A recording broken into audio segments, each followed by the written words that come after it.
הבן יכיר לי אפרים,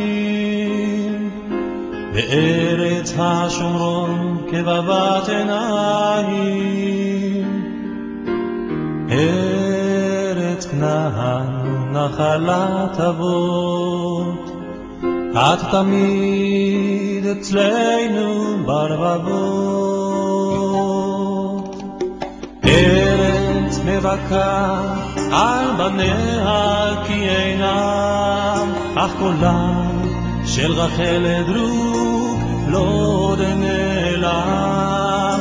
בכ"ב בחשוון מתוך הנהי כל צחוק ילדים יישוב קם ויהי, מנעי קולך מבכי ועינייך מדמעה, כי בו ביום שבות רחל נוסדה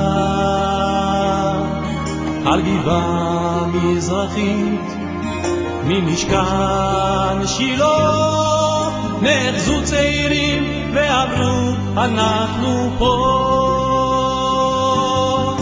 מנעי קולך מבכי ועינייך מדמעה, כי בו ביום שבות רחל נוסדה על גבעה מזרחית ממשכן שילה. נחזו צעירים ואמרו אנחנו פה.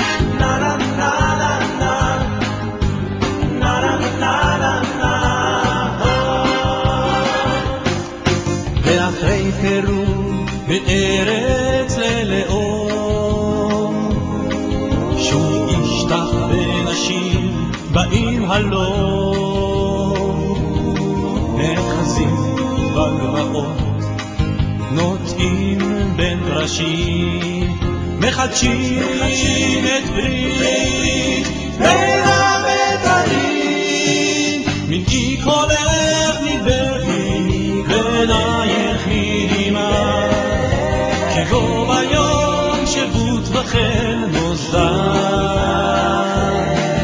על גבעה מזרחית ממשכן שילה.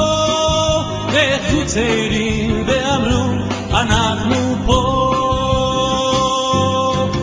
מנעי קולך מבכי ועינייך מדמעה, כי בו ביום שבות רחל נוסדה